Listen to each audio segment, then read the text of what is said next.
मौके पर पहुंचकर हालातों पर काबू पाया और जो मतदान है उसे सुचारू कराया। जी। लेकिन आपको बता दें कि जिस तरह से लगातार सुबह से ही जो मतदाता हैं हम्म। वो मतदान केंद्रों की ओर बढ़ने लगे थे, तो वहां कई जगह से कोरोना काल की जो गाइडलाइन है उनका भी उल्लंघन जो है मतदाताओं की ओर से किया गया। इसके अलावा एक और अहम जानकारी आपको जसवीर हम बता जी। दें कि नरसेना थाना क्षेत्र के एक मतदान केंद्र पर एक प्रत्याशी के समर्थकों ने एक मतदान कर्मी पर दूसरे प्रत्याशी का से साठगांठ करने का आरोप लगाकर ठीक। वहां जो मतपेटियां हैं उन्हें वहां से लूट ली और उनमें जो पर्चियां हैं उन्हें बिखेर दी गई जमीन पर। जी। ऐसा भी आरोप लगाया गया कि इस दौरान मतपेटियों को तोड़ भी दिया गया। हालांकि जो प्रशासनिक अधिकारी हैं, जैसे ही ये सूचना उनके पास पहुंची तो भारी पुलिस बल मौके पर पहुंचा और हम्म। ऐसी जानकारी मिल रही है कि पुलिस अब उन लोगों को गिरफ्तार करने की तैयारी में है, उनको हिरासत में लेने की तैयारी में है जिन लोगों द्वारा इस घटना को अंजाम दिया गया है।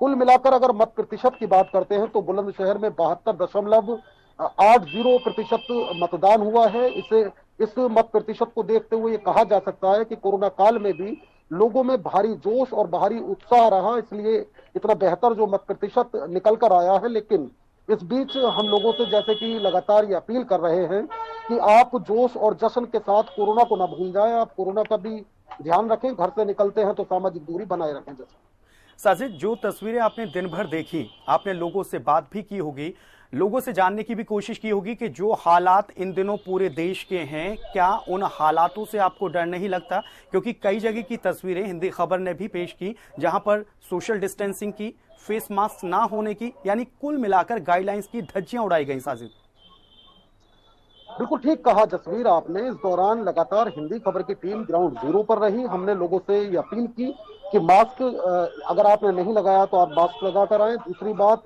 अगर आपने मास्क लगा रखा है तो मास्क लगाने का सही तरीका क्या है, ये भी हिंदी खबर की टीम सुबह से ही जो मतदाता मतदान केंद्र और मतदेय स्थल की ओर आ रहे थे उन्हें जी। बताती रही, समझाती रही।